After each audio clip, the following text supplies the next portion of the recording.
শ্ৰদ্ধাৰ ৰাইজ, এতিয়া মই নিয়োগলৈকে আহোঁ। যুৱক যুৱতীসকলে অপেক্ষা কৰি আছে। মই এটা এটাকৈ কৈ যাম। সকলো যুৱক যুৱতীয়ে, নিৰ্বাচিত যুৱক যুৱতীসকলে মনোযোগেৰে শুনিব।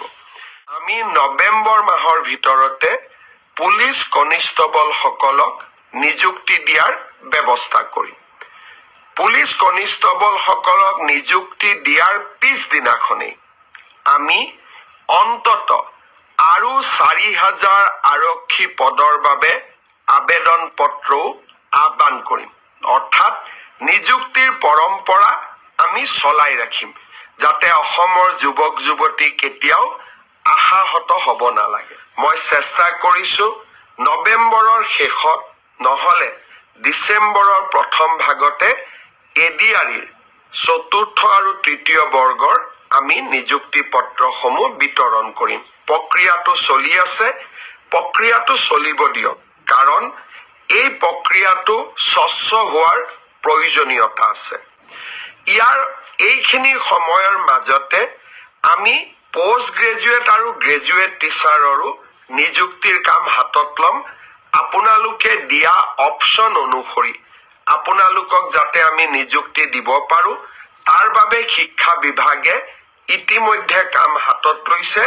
মই খুব সোনকালে আপোনালোকক নিযুক্তিৰ তাৰিখটো জনাম। স্বাস্থ্য বিভাগৰ নিযুক্তিও এই মাহতে আমি প্ৰদান কৰিম। চাহ বাগিচাৰ সমাজখনৰ বাবে আমি 3% এইবাৰ চৰকাৰী চাকৰিত আৰক্ষণ কৰিছিলো।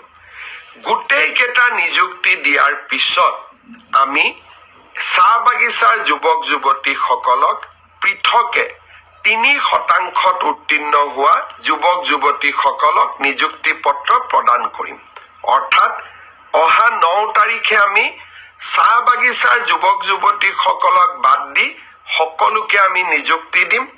গোটেইখিনি নিযুক্তি পত্ৰ আমি একেলগ কৰি ডিচেম্বৰ বা নৱেম্বৰ মাহত সকলো চাহ বাগিচাৰ যুৱকক গুৱাহাটীলৈ মাতি আনি আমি একেলগে নিযুক্তি দিম, যাতে ই সমাজখনত এটা সচেতনতাৰ সৃষ্টি কৰিব পাৰে।